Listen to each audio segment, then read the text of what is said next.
La Bible dit, il séduira par des flatteries les traites de l'alliance, mais ceux du peuple qui connaîtront leur Dieu agiront avec fermeté. Amen. 1 Samuel 17, 32 à 47. David dit à Saül que personne ne se décourage à cause de ce Philistin. Ton serviteur ira se battre avec lui. Saül dit à David, tu ne peux pas aller te battre contre ces Philistins, car tu n'es qu'un petit, et il a un homme de guerre de sa jeunesse.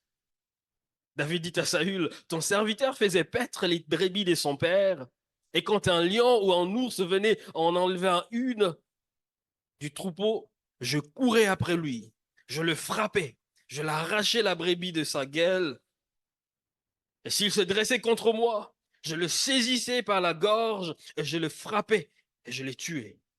C'est ainsi que ton serviteur a terrassé le lion et l'ours, et il en sera du Philistin et de cet incirconcis comme comme de l'un d'eux, car il a insulté l'armée du Dieu vivant.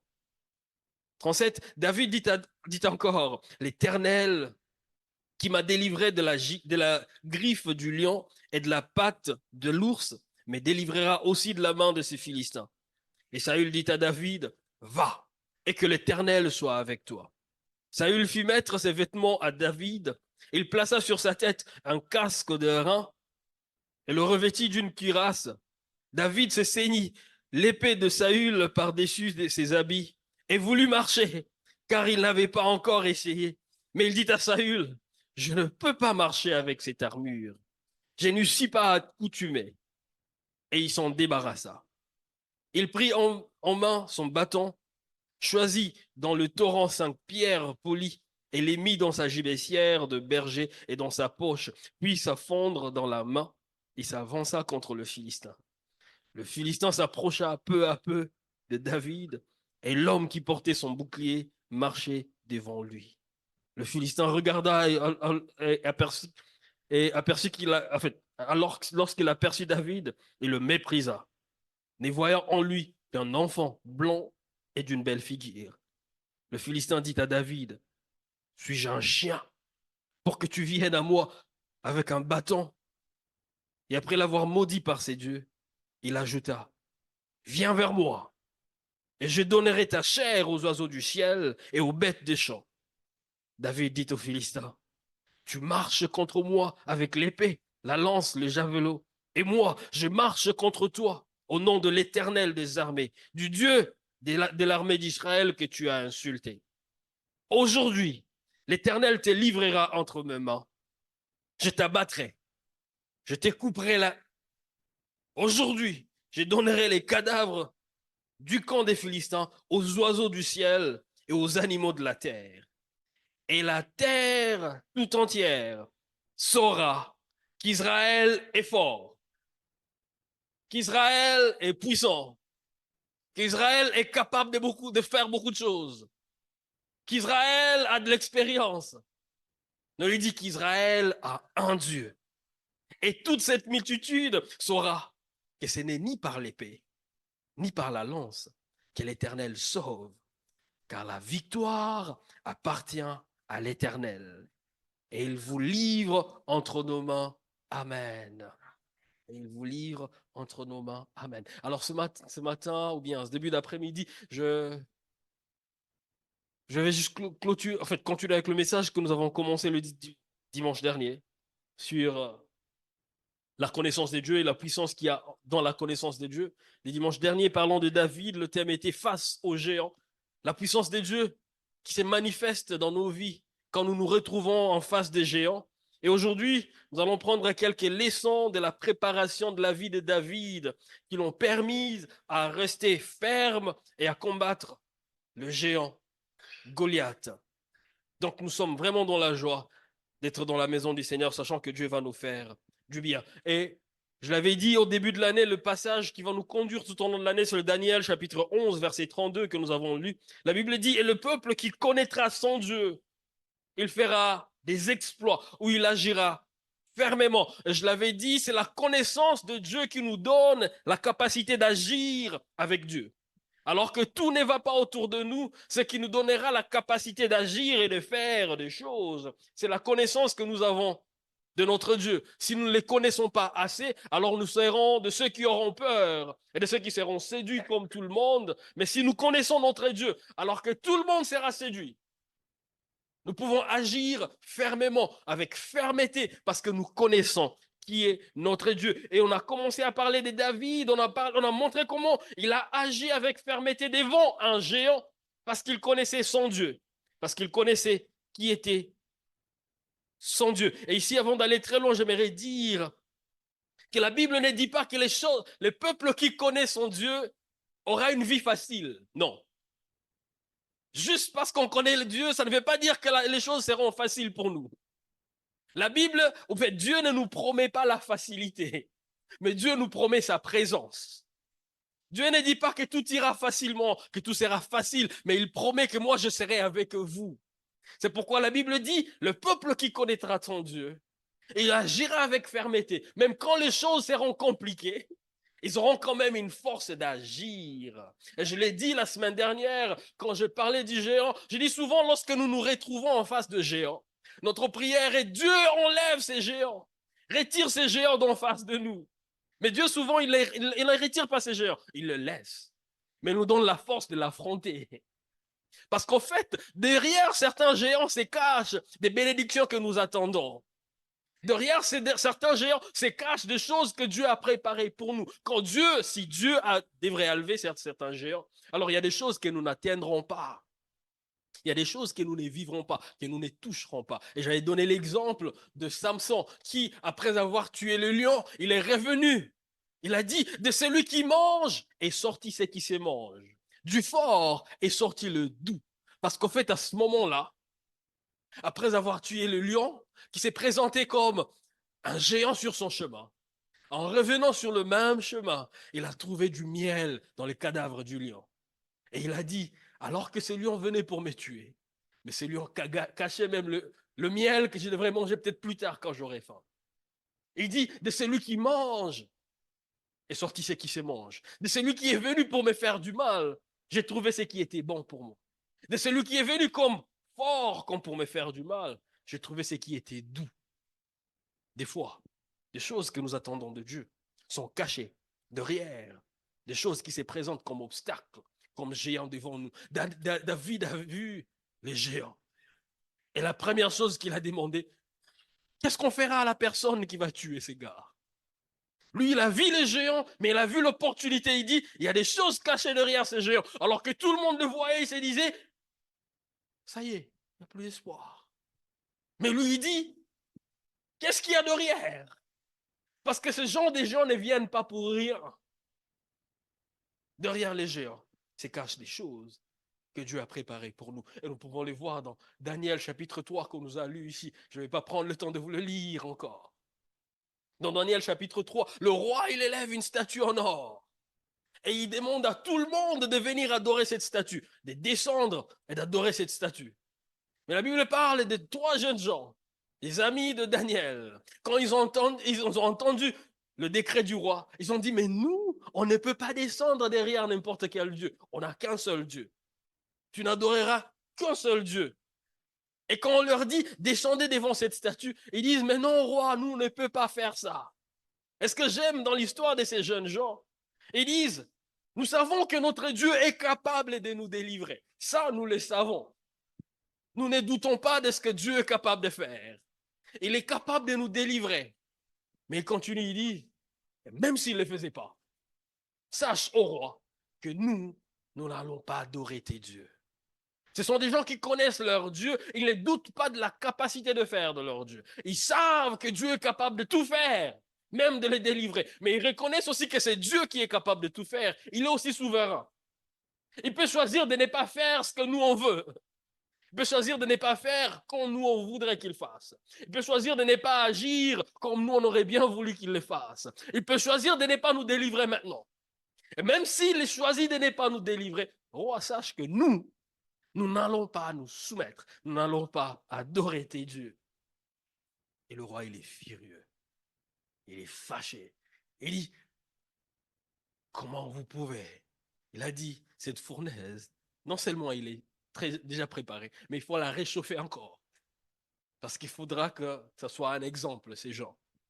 Jetez-le dans la fourneuse. La Bible dit qu'on les a pris au verset 13, au verset 16, au verset 19. On les a pris, on les a jetés dans la fournaise. Et la Bible dit que même les hommes qui les ont jetés ont été tués par le feu. Eux, ils ne sont pas rentrés dans le feu. Le fait de se rapprocher pour jeter les trois jeunes gens, le feu leur a fait mal pour dire que ce n'était pas un feu de blague. Alors si ceux qui les ont jetés dans le feu, ils sont morts par ce même feu, qu'en est-il de ceux qui ont été jetés dans le feu? Et imaginez à ce moment-ci, Dieu n'a pas dit qu'il va les délivrer. Ils n'ont aucune parole. Dieu n'a pas dit, bah, écoute, ça ne fera pas mal. Mais eux, ils étaient prêts. Et ici, je vais dire, combien d'entre nous seraient prêts à continuer à suivre Dieu si Dieu ne donnait pas ce qu'on voulait? Combien d'entre nous continueront à adorer Dieu si Dieu ne nous donnait pas ce qu'on demandait? Et ils ont dit, Seigneur, même si tu ne donnes pas, nous, on reste fidèles. Et pour leur fidélité, on les a jetés dans le feu. Quelque chose me surprend. Très curieux. La Bible dit que le roi, il n'arrivait pas à dormir. Il vient, il regarde dans la fourneuse. Il appelle les gens et il dit, mais écoutez, écoutez, n'avons-nous pas jeté 3 personnes? Comment ça se fait que j'en vois 4? Et le quatrième, il ressemble au Fils des dieux. Et c'est le chant que nous avons chanté. Même dans le feu, il est avec nous. Il n'a pas dit, je vais enlever le feu. Il n'y aura pas le feu. Je vais vous laisser rentrer dans le feu. Mais quand vous irez dans le feu, vous ne serez pas seul. Il dit, même dans le feu, je serai avec vous parce qu'il nous arrivera de passer par le feu. Et ce qui me surprend, la Bible dit, le roi a dit, faites-le sortir. Quand on les fait sortir, il n'y a que 3 qui sont sortis. Un prédicateur demandait, et la 4e personne, elle était où? Il a dit, cette 4e personne est restée dans le feu parce qu'elle savait que toi aussi tu passeras. Donc elle t'attend là-bas. Quand ça sera ton tour, elle sera là pour passer avec toi. On dit sortez, mais 3 sortent. Le 4e, il est où? Écoutez, il n'a pas dit tu ne passeras pas par le feu. Si tu passes par le feu, alors je serai là avec vous. C'est dans Éphésiens, dans Ésaïe. Dans Ésaïe, la Bible dit dans Ésaïe chapitre 41, la Bible dit, quand tu passeras par le feu, ce feu ne te consumera pas parce que je serai avec toi. Quand tu marcheras par le feu, dans le feu, on ne court pas, on marche. Ça veut dire que ça prend du temps des fois. J'ai dit, mais Seigneur, j'aurais bien voulu que ça cesse maintenant. Mais ce qui est bon, lorsque tu marches, ça veut dire que tu n'es pas au même endroit. Tu es en train d'avancer. À un certain moment, tu passeras de l'autre côté. Mais ce qui est sûr, tu ne passeras pas seul. Et tu ne seras pas seul. Mais ce qui me bénit dans ces passages, Daniel chapitre 3, verset 30, la Bible dit, après tout ça, le roi, il fit prospérer Shadrach, Meshach et Abednego. Il y a quelque chose qui les attendait de l'autre côté du feu. Ils n'auront pas cette promotion sans passer par le feu. Peut-être on peut crier et dire, Dieu, ne me laisse pas passer par ce feu. Et lui, il dit, si tu n'y passes pas, tu n'auras pas ce qu'il y a derrière. Tu ne toucheras pas ce qui est de l'autre côté. La Bible dit, après cela, le roi, il les fit prospérer dans son royaume, après avoir vu ce que Dieu a fait avec eux dans le feu. Dieu leur a donné ce qui était caché pour eux, derrière le feu, derrière des Goliaths qui s'élèvent dans nos vies. Seul Dieu sait ce qui est caché. Des fois, on demandera à Dieu d'enlever certains géants. Dis Seigneur, que ces géants partent, que ces géants tombent. Et il dit non, c'est pour ton bien. S'il est là, c'est pour toi. Si je le fais tomber, alors il y a des choses que tu ne peux pas atteindre. Il y a des dimensions que tu ne peux pas atteindre. Des fois, il faut remercier le Seigneur pour des géants qui s'élèvent. Parce que derrière ces géants, Dieu a caché des choses et des choses pour nous. Il y a des choses que Dieu a cachées derrière des géants. Les enfants d'Israël se retrouvent en face de Goliath, les géants de leur vie. La Bible dit, comme je l'avais dit la fois dernière, c'est tout le monde qui tremble. Il dit, envoyez quelqu'un pour me combattre. S'il gagne, alors nous serons vos esclaves. Mais si moi je gagne, alors vous tous et votre peuple, vous allez être soumis à nous. Vous serez nos esclaves. Et la Bible dit que toutes les fois qu'il s'est levé pour dire ça, c'est toute l'armée d'Israël qui était dans la peur, dans la crainte, et personne n'osait se lever. Même le roi, ils étaient tous en train de trembler. Un jeune homme vient pour apporter à manger à ses frères et sœurs. David, il s'appelait. Pas d'expérience de guerre, il n'est qu'un berger derrière les troupeaux de son père. Et il voit, et il rencontre son peuple qui est dans la frayeur. Mais lui, il a une réaction autre. Alors que tout le monde a peur, il dit, je vais me lever, je vais combattre. Qu'est-ce qui a fait à ce que David soit en mesure de combattre ce que les autres n'ont pas pu, ce que ceux qui étaient expérimentés n'ont pas pu faire? Trois choses. La première chose dans la vie de David, qu'il a préparé à être capable de s'élever devant le géant, c'est qu'il a reconnu la fidélité de Dieu. Il a reconnu que Dieu était fidèle. Ça, nous le voyons dans 1 Samuel chapitre 17, versets 34 à 37 que nous avons lu.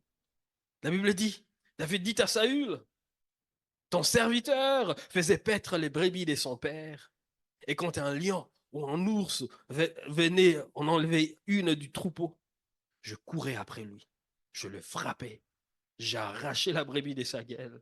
Il se dressait contre moi, je le saisissais par la gorge, je le frappais et je le tuais.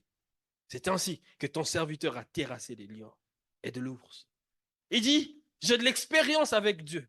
Il a été fidèle avec moi par le passé. Une des choses qui nous aide à nous tenir debout devant des géants qui se tiennent debout en face de nous aujourd'hui, c'est lorsque nous pensons à la fidélité de Dieu hier. Écoutez, le miracle du présent est caché dans les témoignages du passé. Si nous pouvons nous souvenir de ce que Dieu a fait hier, alors nous pouvons avoir la foi de ce qu'il peut faire aujourd'hui. David, en face de Goliath, ce qui lui a permis de s'élever, c'est parce qu'en fait, il a pris le temps de penser à ce que Dieu a fait pour lui hier. Il dit, je me suis retrouvé devant des situations difficiles et j'ai vu la fidélité de Dieu. Il a été fidèle envers moi dans ces situations-là que j'ai traversées. Et j'aimerais dire à quelqu'un, Dieu est fidèle. Vous êtes en face de problèmes, des géants qui s'élèvent. Pensez à ce qu'il a fait hier.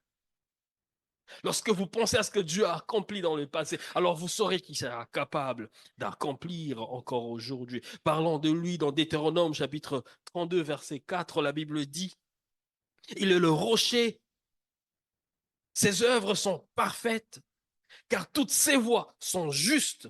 C'est un Dieu fidèle et sans iniquité. Il est juste et droit. C'est un Dieu fidèle. De nature, notre Dieu est fidèle. Et dans sa fidélité, il n'échange jamais. S'il a été hier, il sera fidèle aujourd'hui. S'il le sera aujourd'hui, il sera fidèle demain. Notre Dieu n'échange jamais. Tu as vécu et expérimenté la fidélité de Dieu hier, tu peux croire qu'il peut faire encore aujourd'hui. David, il s'est dit, il a agi hier, alors je crois qu'il peut agir aujourd'hui. Donc, grâce à cela, je vais me lever et je vais croire que le même qui a agi, il peut le faire. Bien-aimés, n'oublions jamais ce que Dieu a fait. Il est notre Ebenezer, celui qui nous a conduits jusqu'ici. Celui qui vous a conduit jusqu'à là où vous êtes. Et ce n'est pas maintenant qu'il va vous abandonner. Celui qui a marché avec vous jusqu'à maintenant. Ce n'est pas aujourd'hui qu'il va vous abandonner. Et c'est ce que David comprenait. Il dit, jusqu'ici, tu m'as secouru. Jusqu'ici, tu as été avec moi. Alors je sais que même après ici, tu seras avec moi. C'est lui qui a agi. Il peut agir encore. N'oublions pas ce que Dieu a fait. N'oublions pas ce que Dieu a accompli pour nous. Vous étiez malade dans le passé et il vous a guéri. Croyez qu'il peut le faire encore. Vous étiez dans des problèmes et vous a tiré de ces problèmes. Croyez qu'il est capable de le faire encore. Le plus grand, la plus grande des choses que Dieu a fait pour nous, il nous a donné son Fils Jésus. Ce qui a fait de nous fils et filles de Dieu, c'est la plus grande des bénédictions que nous avons. Lui qui l'a fait hier, qu'est-ce qu'il ne fera pas pour nous aujourd'hui? Et dans Romains chapitre 8, verset 32, la Bible le dit. Il dit, lui qui n'a point épargné son propre fils, mais qui l'a livré pour nous tous Comment ne nous donnera-t-il pas aussi toutes choses avec lui? Il n'a pas épargné son Fils. Il nous a donné Jésus pour que nous soyons fils et filles de Dieu. C'est une de la meilleures des choses que Dieu a fait pour nous, pour que nous soyons fils et filles de Dieu. Si vous croyez que Dieu l'a fait hier, pourquoi ne croyez-vous pas qu'il fera de petites choses aujourd'hui? S'il a agi hier, alors vous pouvez croire qu'il agira encore aujourd'hui. David, il s'est souvenu de la fidélité de Dieu. Il est devant l'ours, devant le lion. Dieu était fidèle. Alors devant Goliath, il le sera. Et la deuxième chose qui a aidé, qui a fait à ce que David soit prêt à se lever devant Goliath, c'est qu'il a rejeté la sagesse conventionnelle. Il a rejeté la sagesse conventionnelle. David ne s'est pas laissé limiter par la sagesse conventionnelle. Ici, la sagesse conventionnelle fait référence aux idées et aux normes ou encore aux pratiques acceptées par la société. C'est comme ça qu'on fait les choses. C'est comme ça que les choses doivent être faites. C'est comme ça qu'on doit faire des choses. C'est comme ça que ça se fait chez nous. Il faut passer par là pour qu'on arrive à l'autre côté. Mais David, il a rejeté la sagesse conventionnelle. Il dit, dans ce que nous vivons ici, ce n'est pas le conventionnel qui va agir. Ce n'est pas ce qui est acceptable, ce qui est normal qui va agir. David a refusé de rester borné par une pensée conventionnelle. C'est comme ça que ça doit être fait. Mais lui, il dit non. Et nous pouvons le voir au verset 38 et 39. La Bible dit, Saül fit mettre ses vêtements à David et il plaça sur sa tête un casque d'airain et le revêtit d'une cuirasse. David ceignit de l'épée de Saül par-dessus ses habits et il voulut marcher car il n'en avait pas encore essayé. Mais il dit à Saül, je ne peux pas marcher car cette armure, je n'y suis pas accoutumé. Et il s'en débarrassa. Saül, il donne la permission à David, il dit, ok, tu peux aller combattre, mais n'y va pas comme ça. Prends mon armure. Pour combattre, il faut avoir une armure bien précise. Pour aller au combat, il faut avoir l'arme qu'il faut. Il faut avoir ce qu'il faut pour aller te battre. Et tu vas y aller, oui, mais n'y va pas comme ça. Et David a essayé d'aller comme tout le monde allait. Mais David s'est souvenu d'une chose. Vous aviez cette armure, vous tous là, mais personne ne s'est levé. Personne ne s'est levé pour combattre ces gens. Un peu pour dire, ce n'est pas cette armure qui compte. Il dit, pour l'armée, naturellement, pour aller au combat, il faut avoir l'armement qui correspond. Mais David, il dit, non, Dieu a ses voies. Et lui-même, il dit, mes voies ne sont pas vos voies. Ma pensée n'est pas votre pensée. Vous pouvez penser que c'est lorsque je suis bien armé que Dieu me donnera la victoire. Mais lui, il dit, mais non, ce n'est pas par ça que je passerai. Souvent, lorsque nous sommes avec Dieu, lorsque nous marchons avec Dieu, des fois même, nous lui proposons des voies par lesquelles il devrait passer. Il dit, Seigneur, interviens, mais passe par là. Dieu intervient, mais passe par cette personne. Intervient, mais fais comme ça. Dieu intervient, mais passe par ici. Mes voix ne sont pas vos voix. Ma pensée n'est pas votre pensée. Ce n'est pas comme tout le monde accepte. Ce n'est pas ce qui est acceptable qu'il est toujours pour moi. Des fois, lorsque Dieu passe par ce qui est reconnu par tout le monde, il s'est dit, personne ne saura que c'est moi. Parce que vous penserez que ça a marché parce que ça marche toujours comme ça. Mais Dieu, des fois, il choisit de changer des voies pour que lorsque ça sera fait, qu'on reconnaisse que c'est le doigt de Dieu qui a agi. Et Dieu, ici, dans ces cas, il a dit à David, non, ce n'est pas avec ça que j'irai. David, il a dit, non, je n'irai pas comme ça. Je n'irai pas comme ça. Je vais faire confiance aux manières de Dieu. Dieu envoie l'ange avec un message vers Marie. Il dit, tu seras enceinte et tu auras un enfant qui deviendra le sauveur de l'humanité. Marie qui dit, ce qui est conventionnel, ce qui est normal, c'est qu'il faut qu'il y ait un homme et une femme. Il faut qu'ils fassent des trucs pour qu'il y ait un enfant. Mais tout ça, je n'ai pas. Et Christ, l'ange qui lui dit, cet enfant n'est pas conventionnel. On n'aura pas besoin de l'intervention de l'homme. Dieu, il passe par des bannières, par des voies qui ne sont pas conventionnelles, par des voies qui ne sont pas normales, par des voies qui ne sont pas reconnues par la société, des voies qui ne sont pas reconnues par des coutumes et des traditions des humains pour atteindre ses objectifs. Nous pouvons le voir aussi dans Josué chapitre 6. Les enfants d'Israël, ils se retrouvent devant une muraille, le mur de Jéricho. Et Dieu dit, écoute, je vais vous donner Jéricho. Mais qu'est-ce qu'il fait? Il dit, tournez cette fois en train de chanter. Quel rapport? Ces murs doivent tomber. Et Dieu, il dit, allez-y, tournez cette fois. Et ces gens, qu'est-ce qu'ils font? Ils y vont et ils tournent. La foi n'est pas très loin de la folie. Si on a juste un L là au milieu, folie. Ces gens, ils se lèvent et ils tournent. Cette fois, Dieu a dit, bon, si on tourne, ça va tomber. Et les gens regardent et disent, mais attends, ces gens, ils sont fous. Septième fois, il y a un tremblement. Ils se disent, mais attends, qu'est-ce qui se passe? Ils voient des choses commencer à bouger. Ils voient des choses commencer à bouger. Et c'était la miracle qui était en train de s'écrouler. Dieu, il est fidèle par ses voies, par ses manières. Il ne passe pas toujours par les voies qui sont conventionnelles. Dans Juge chapitre 7, il dit à Gédéon, tu vas aller combattre.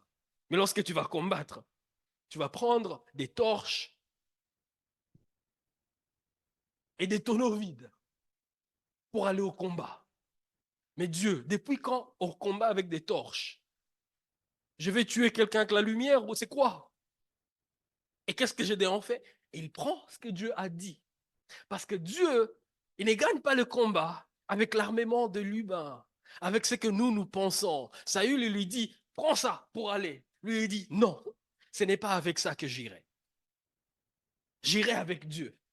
Ce n'est pas avec ça que j'irai. Dans la sagesse conventionnelle, Saul propose l'équipement militaire standard, une confiance dans des méthodes traditionnelles. Mais David, il choisit de faire confiance à Dieu, à la manière de Dieu. Dans la vie quotidienne, la sagesse conventionnelle peut être représentée par des attitudes, des croyances ou encore des pratiques largement... Ah, ça n'a jamais été étudié. Docteur Hermine, est-ce que c'est possible?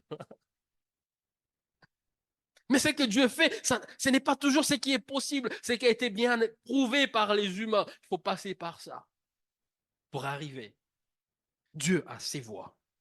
Et des fois, en face de géants, il faut refuser ce qui est conventionnel et faire confiance à ce que Dieu est capable de faire. Refuser ce qui est conventionnel et faire confiance à ce que Dieu est capable de faire. Et troisième chose, dernier point, qui a fait que David soit en mesure de se tenir en face de ces géants, c'est qu'au fait, il a choisi la foi plutôt que la peur. Il a choisi la foi plutôt que la peur. On peut le voir dans le verset 45 et 47. 45 à 47, la Bible dit ce qui suit. David dit aux Philistins, tu marches contre moi avec l'épée, la lance et le javelot. Et moi, je marche contre toi au nom de l'Éternel des armées, du Dieu de l'armée d'Israël que tu as insulté. Aujourd'hui, l'Éternel te livrera entre mes mains. Je t'abattrai, je te couperai quelque chose, la tête. Aujourd'hui, je donnerai tes cadavres, les cadavres du camp des Philistins, aux oiseaux du ciel et aux animaux de la terre. Et toute la terre saura qu'Israël a un Dieu. Et toute cette multitude saura que ce n'est ni par l'épée, ni par la lance que l'Éternel sauve, car la victoire appartient à l'Éternel. Et il vous livre entre nos mains.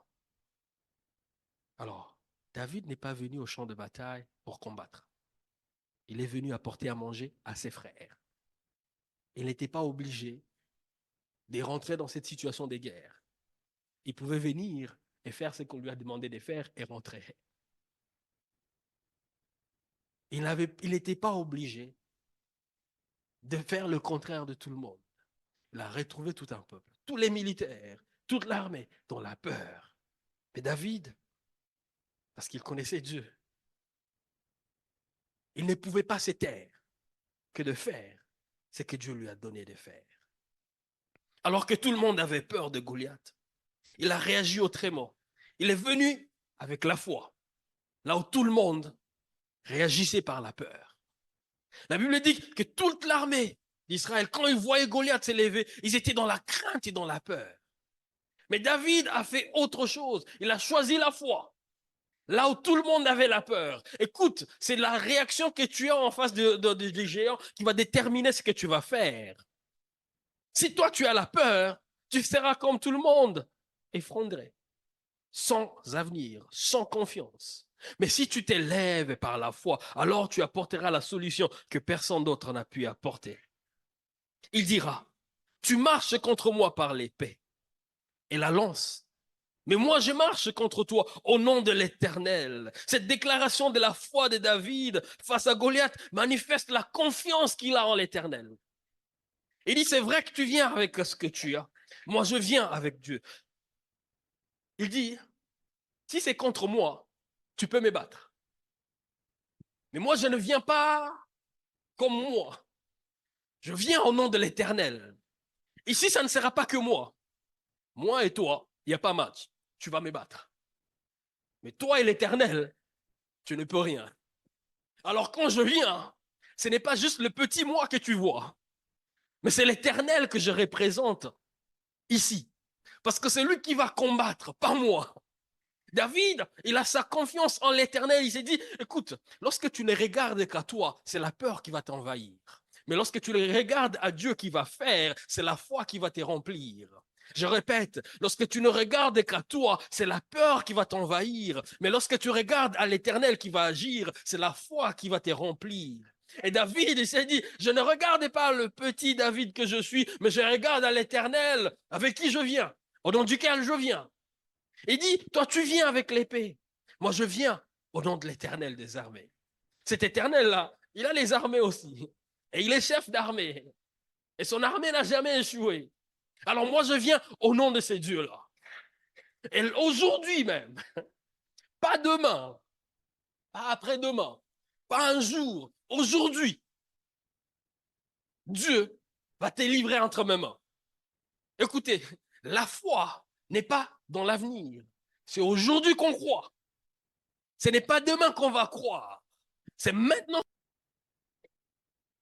que David s'élève comme ça. Il sait que lorsque tu vas venir, je vais faire ça et tu verras celui qui est derrière moi.